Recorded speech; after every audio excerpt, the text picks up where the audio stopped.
Welcome to the Capital News. I am your host, Alex Kreitis. Today is Monday, March 8th, 2021. Thank you so much for joining me. The title of today's podcast, $1.9 Trillion Mayhem. And I'm not going to do any type of deep dive into this monstrosity that is already been passed by the Senate, very likely going to be passed by the House of Representatives tomorrow, and it's just a question of time until President Biden signs it into law, and then we're going to have the $1,400 stimulus checks come out and all this other garbage making its way through the entire system. Now, if you want to sort of do the deeper dive or play the politics into it, turn on any news station. That's what they're all going to talk about. Obviously, the Democrats are going to praise it and hail it as one of the best things ever, and the Republicans are going to criticize it. And what's, of course, true about this is anything that the Republicans call out as being ridiculous because it's something that the Democrats want to push through, yeah, it is ridiculous. Just like if the roles were reversed and you had Democrats ridiculing the Republicans, yeah, they would be right too. Don't you understand this is all political theater? This is all a circus? This is all about divide and conquer? Nowhere do they really ever talk about the perspective of how much spending this is, which is what I'm going to do here today. Put this into perspective. This is all insanity, what they are getting away with. And it really boggles the mind, but it doesn't when you understand the hypocrisy of politics and politicians, when you obviously have Republicans out there now crying foul that they are concerned about future prosperity. They are concerned about saddling younger generations with all of this debt, that they're not here to vote for this. How can they be responsible for this? Blah, blah, blah, blah, blah. They didn't care about the Nobody Cares Act 1.0, $2.2 trillion. They didn't care about Nobody Cares Act 2.0, $900 billion. They didn't stop when that was joined at the hip of a spending bill of $1.4 trillion. They weren't concerned about that before. Why was that? Oh, that's right. They were the ones in power. They were the ones in power. Now they want to say, oh, this $1.9 trillion piece of crap, which it is, oh, this is just the wish list for Democrats. Oh, because Republicans don't ever have a wish list. They don't have special interests or lobbyists or anybody else that they cater to. Oh, no, that's just the Democrats. Don't be stupid. These people do not care about you. They do not care about you. They do not care about you. They don't deserve your vote. They don't deserve your respect. Do not give it to them. Leave them immediately if you haven't done so already. I have 28 trillion pieces of evidence. You got nothing. You have your feelings. Okay, it's nice to have your feelings. I don't care. I care about math. I care about economics. I care about the finance of all of it. I care about the political philosophy of it. The reality of it. Your feelings don't come into that. Sorry, they don't. Because none of it works, because we didn't accumulate. We did not amass $28 trillion in a national debt just because of the Republicans or just because of the Democrats. And when you look at the unfunded liabilities, you want to talk about future prosperity and giving a damn about young people and future generations. No, give me a break. That dwarfs it by a multiple. Okay? So what we'll do is a deeper dive, and it's not even that deep. It's just looking at how much spending we are going through. And remember, this has only been a year. It's only been a year. This is the 1-year anniversary of the lockdowns and the restrictions, and we still have initial jobless claims coming in over 700,000. And I like to have conversations that put all of this stuff into context because it's obviously very important. Some of you are very familiar with these numbers, some of you are not. So when I rattle off numbers, you say, okay, well, that sounds like a big number. That sounds bad. But what was that number last year? What was that figure 5 years ago, 10 years ago, 50 years ago? And it's important to see that because you want to see that rate of change. You want to see those year-over-year changes. How destructive is it? Or is it something that's tolerable? Well, unfortunately, most of what we're witnessing is not tolerable. It is not sustainable, and it is putting us on the path to destruction. And it gives me great concern with how much bigger and more involved the government is getting for what happens on the other side of this when the dust settles. I'm an optimistic person by nature. I say this all the time. I think once the dust settles, if we evaluate correctly And if we implement the right policies, our best days can be ahead of us. But I have great concern because a lot of younger people really buy in to the belief that it's the role of government to get heavily involved in every facet of the economy, in society. That is destructive. That is not the recipe for success. That is the recipe for disaster. This has been proven time and time again. Again, another definition of insanity. So that's what gives me concern, on top of all of this other stuff that we are doing, which sort of seals the fate that this is not going to end well. And of course, we did a series of podcasts last year giving a history lesson, what we're doing now versus what we did during the Great Depression, what really caused the Great Depression. And it's all of this government involvement, pulling on all of the levers, thinking that they know best, trying to be well-intentioned, and it collapses. You have to allow the markets to do what markets do best. That is find equilibrium. You have to allow prices to do what they do, and that is find equilibrium. That is allowing markets to clear. That's what's supposed to happen. Instead, what we have done and continue to do with no end in sight now is continue to flood the markets with liquidity, with more money that we don't have, that we're borrowing and printing into existence, that is not free, that is going to be more expensive than ever. Not just here in this country, because inflation has a passport to every country. It's going to go everywhere. We are already witnessing that. The weakest links are collapsing first. We have, some other countries right now, like Brazil, for example, a lot of movement right now in the currency markets because the dollar has been strengthening. You start to see this collapse in emerging markets. This is not going to end well for anybody. And of course, we've been discussing this for the past couple of years. These things do not happen overnight. They take time. And when you have a global concerted effort of flooding the system with trillions of dollars, euros, yen, yuan, etc., you're going to buy yourself some time. Okay, so you can make things appear to be real when really they're not. This is a magic trick. And it's an experiment also. It's one of the largest economic experiments that's ever been placed upon mankind.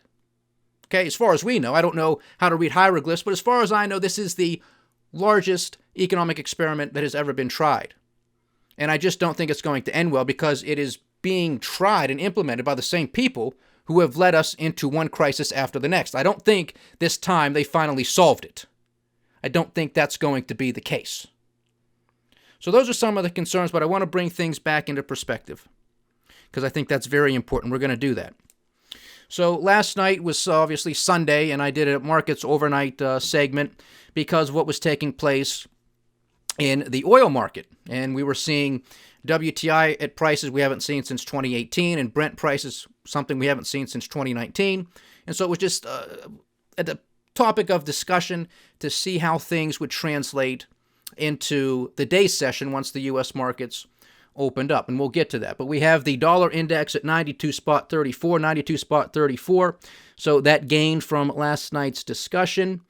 We have the euro to the dollar at $1.18. We have the British pound to the dollar at $1.38. The Aussie to the dollar at 76 cents. The New Zealand Kiwi to the dollar at 71 cents. So there's been some volatility in these major currency pairs. It was just a few short weeks ago where pretty much all of those major currencies were a few cents stronger against the dollar, and a few pennies is a big move. And that is why that is cause for concern with respect to a lot of emerging markets, because they are saddled with a lot of U.S. dollar-denominated debt, and that will just simply mean more resources that those countries are going to have to use to pay off their debts as opposed to reinvesting it back into their countries, which is the same conversation we had yesterday when we said just the slightest increase to interest rates will cause Uncle Sam's borrowing costs to go up drastically. And so all the production that we have here in this country is now, a lot of that is going to have to be used to pay off debt as opposed to being invested back into the country. So as I've been saying here time and time again, you can have compounding interest work for you or you can have it work against you. And what we have adopted due to political expediency, well, we're having compounding interest work against us. And that's why central banks, because it's not just the United States that's running into this problem, it's everywhere. And that's why you have central banks panicking. You have them concerned. with increasing yields in their bond markets. That's their borrowing costs. This bubble is extremely fragile. It's not going to take that high of an interest rate, of a yield on the 10-year, on the 30-year bond here in the U.S. to prick this thing. And if the yields keep going up, despite what governments and central bankers do, that's when we know that the markets have said enough is enough. And that's it. And what's going to happen is markets are going to do what they're going to do. They are going to clean house. It is going to be painful. It is going to be brutal. But this is what happens when you have no leadership, no responsibility, no accountability in Congress, at the ECB, in China, in Japan, in Australia, around the globe. But this is what you get when you vote for these people who don't care about you. And this is what you get when you allow these people to print money, beg for money, borrow money into existence. This is what happens. Okay? It can look good for some people, but for the majority of people, it is not going to be a good thing.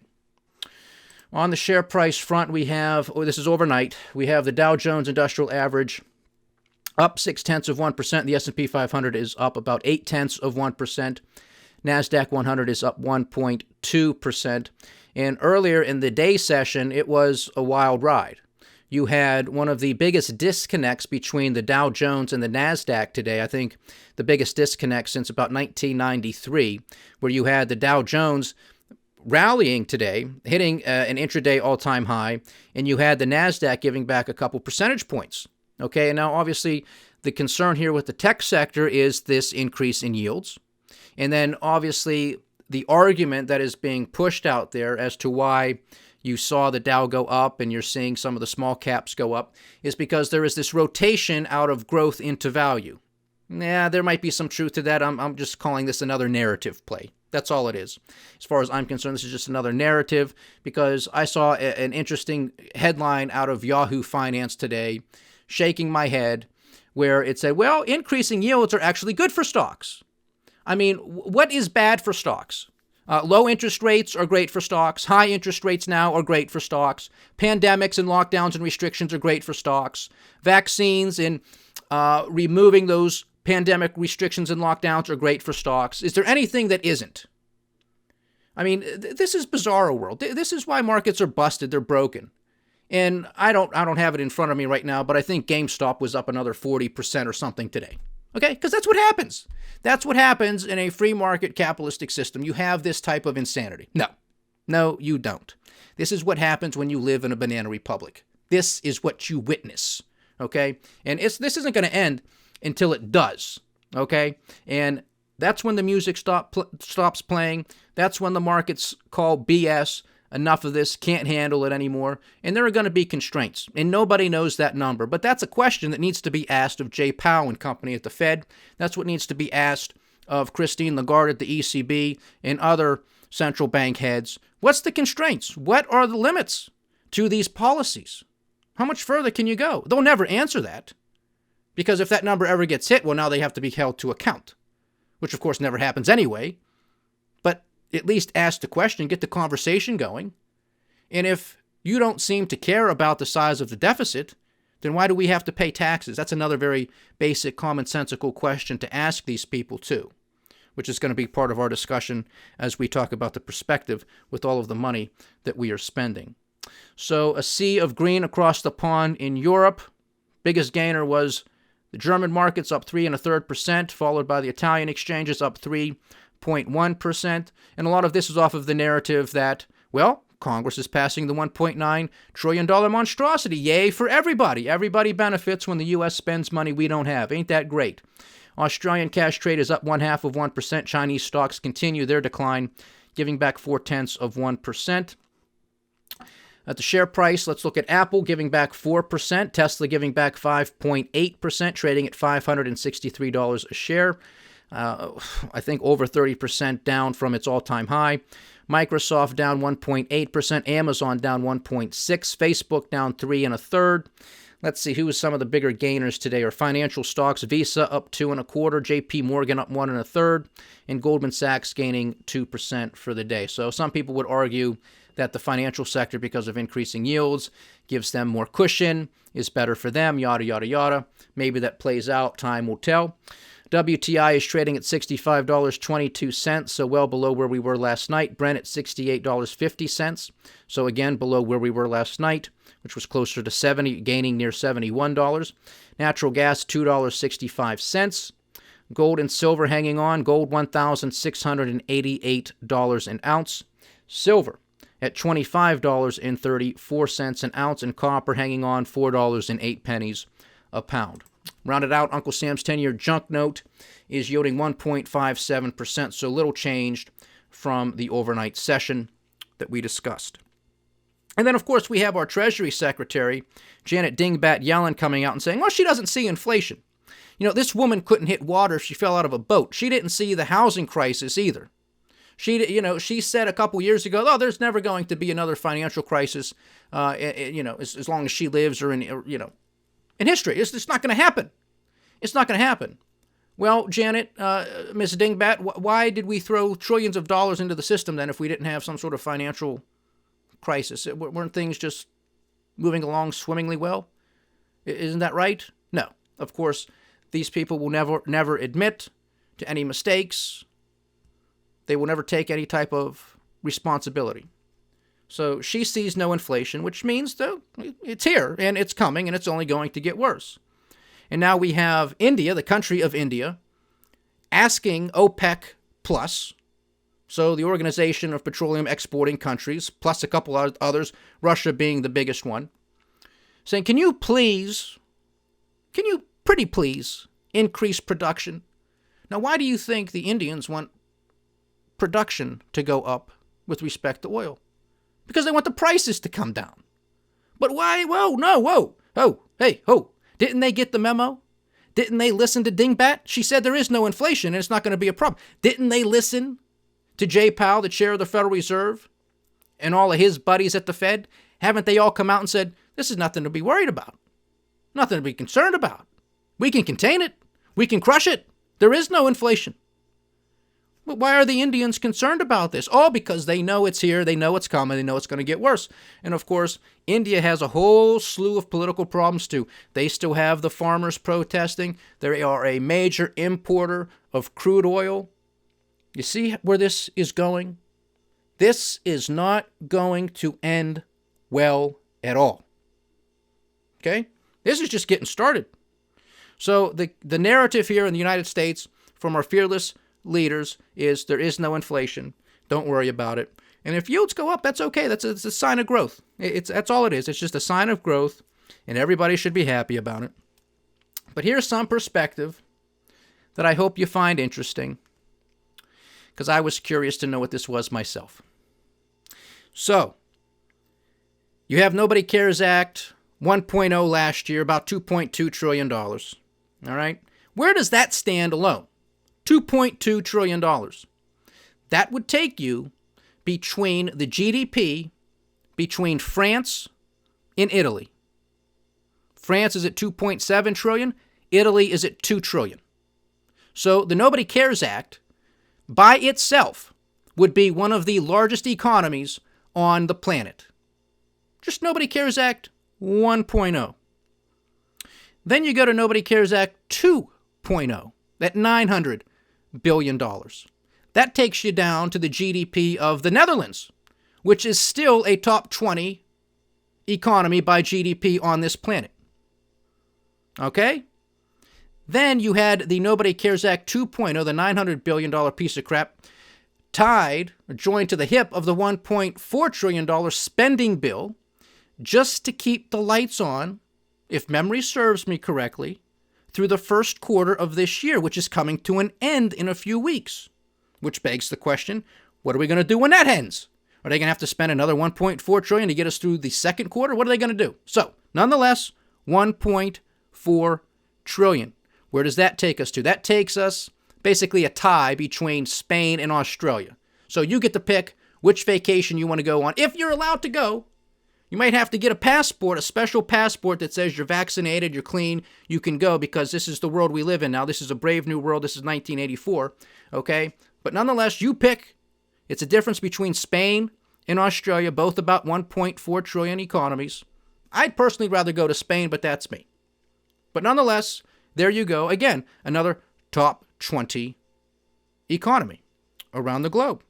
Now we come to this piece of junk that just passed the Senate. It's going to pass the House this week. President Biden will sign it into law. 1.9 trillion. So that takes us to Italy. Takes us between Italy and Brazil.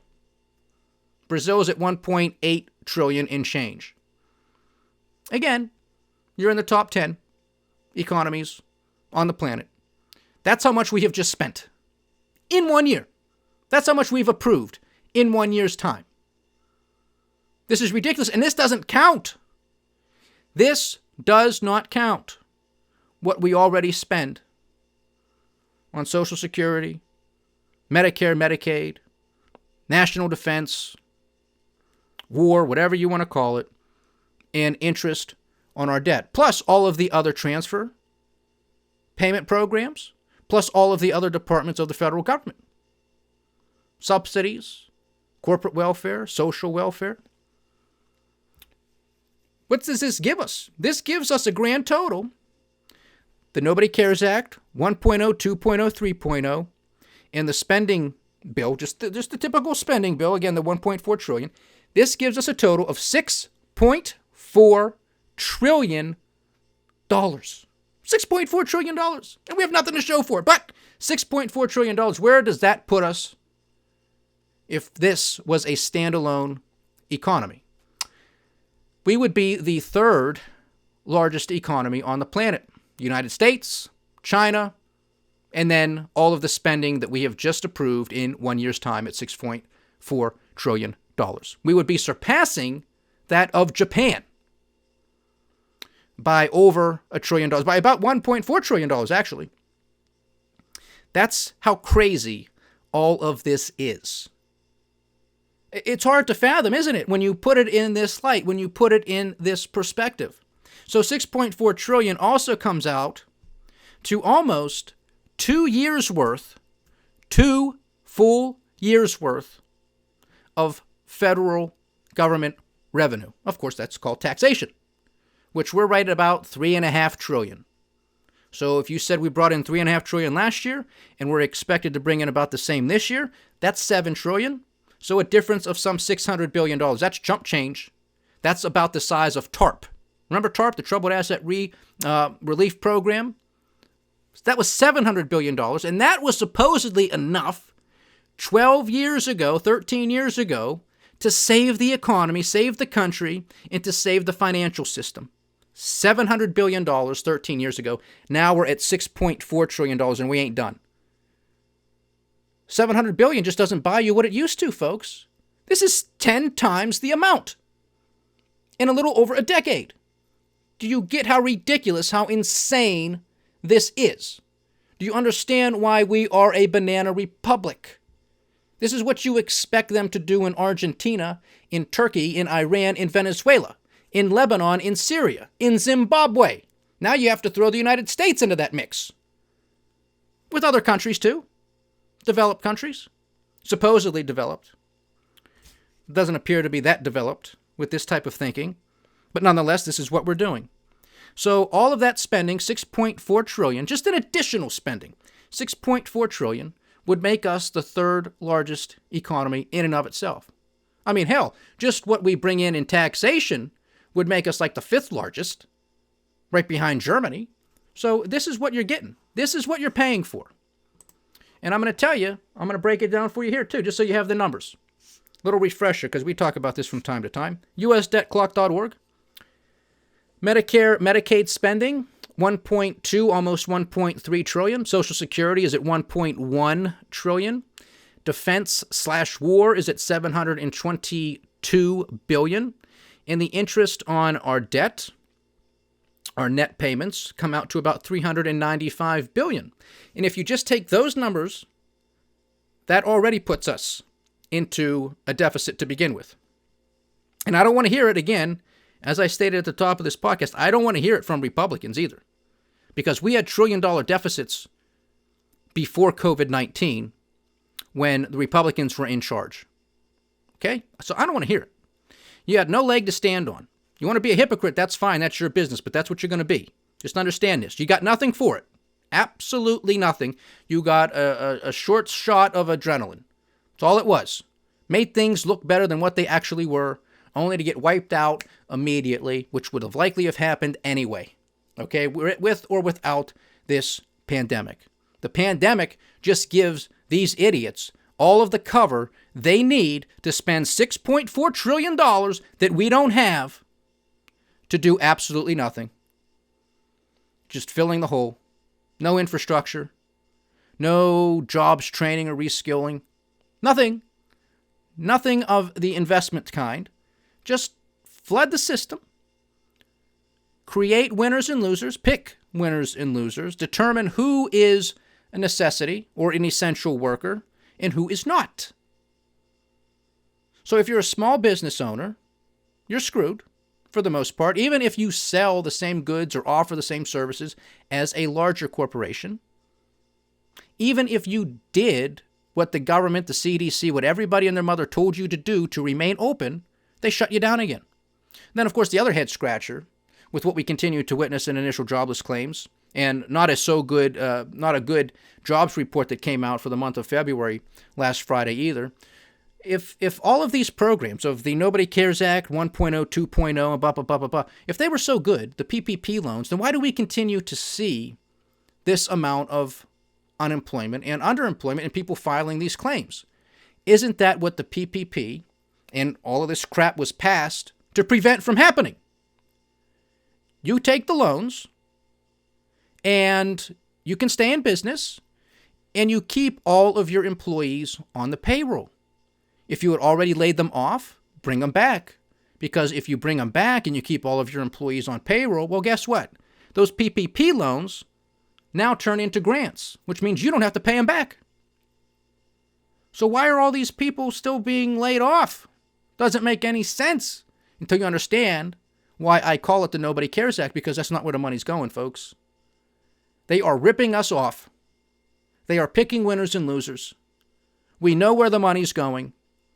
When you have, the top 50 people in the world getting another $1 trillion richer. When you have tens of millions of people unemployed just in this country alone, in food bank lines, in eviction lines. We haven't even dealt with that yet. It just doesn't seem right. Something is amiss. Oh, but I'm a Democrat. These people love me. They look out for the little guy. Or I'm a Republican. I'm conservative. I care about the law and fiscal responsibility. You can shove it. You have no leg to stand on. None whatsoever. Leave these parties immediately and hold these people to account. They give you nothing but reasons to do so. Hold their feet to the fire, hold them to account. Do not support these people, not a one of them. They don't do anything for you. 96-0, no votes for America. Have you forgotten? I'm going to make sure you don't. This is important stuff. $1.9 trillion mayhem. Just getting started. So I hope this makes sense. I hope this has put things into perspective for you. This is how much money we are spending. This is ridiculous. We are getting nothing for it except inflation and the destruction that's going to come from it. Other countries know it. They're already experiencing it. Just like I've been saying for the past couple of years, protests, riots, revolutions, everything. You think it can't happen here? It can and it will. Hopefully it's for the better, but there's going to be a lot of mayhem before the dust settles. And we can only hope and pray that the right policies are enacted on the other side. And as every day goes by, I am becoming, unfortunately, more skeptical of that being the case. So educate people as much as you can. Turn them on to the Capitol News as much as you can and other programs like this that have some common sense and understand economics and can connect the dots. And basically a political atheist. I don't care about this two-party system that's really one-party system that's screwing us all over. You have to rise above this. You have to stop falling for the crazy divide and conquer antics that is perpetuated on Fox and CNN and MSNBC. You have to wake up, and you got to do it now. Stay diversified, stay vigilant, and stay with the Capitol News. I am Alex Koritis. Godspeed.